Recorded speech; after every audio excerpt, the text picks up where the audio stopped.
एकनाथ शिंदे यांनी नुकतीच मुंबई गोवा महामार्गाची पाहणी केली होती। या महामार्गावर 2020 पासून 170 मोटार अपघात झाले, त्यात 97 प्रवाशांचा मृत्यू व 208 प्रवाशांना दुखापत झाली आहे। समुद्र प्रकल्पावर काम करणारे इतर जबाबदार व्यक्तींविरोधात राष्ट्रीय महामार्गाच्या प्रकल्प अभियंत्यांनी माणगाव पोलिसांमध्ये गुन्हा दाखल केला आहे।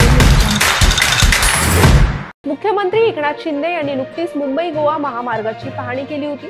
त्या रस्त्याची अवस्था पाहून त्यांचा राग अनावर झाला। घटनास्थळावरूनच त्यांनी संबंधितांना फोन करून ठेकेदारावर सदोष मनुष्यवधाचा गुन्हा दाखल करण्याची आणि त्याला तुरुंगात टाकण्याचे आदेश दिले।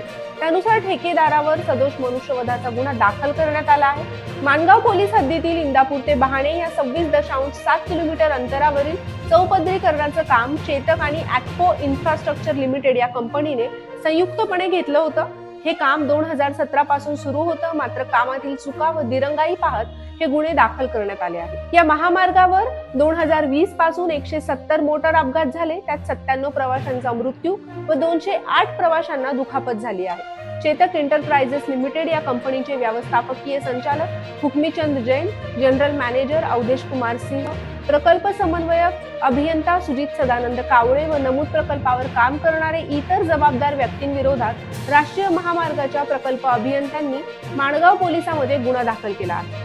त्यानुसार प्रकल्प समन्वयक अभियंता कावळे यास अटक सुद्धा करण्यात आली। या कामाला यापूर्वी अनेकदा तक्रार करण्यात आली होती, तथापि कामामध्ये काहीच सुधारणा झाली नाही। ज्या ठिकाणी काम झाले तेथेही जागोजागी खड्डे पडले आहेत। तसेच काही ठिकाणी नव्याने करण्यात आलेला रस्ता आणि जुना रस्ता यामधील काही भाग खोदून ते काम अपूर्ण ठेवले।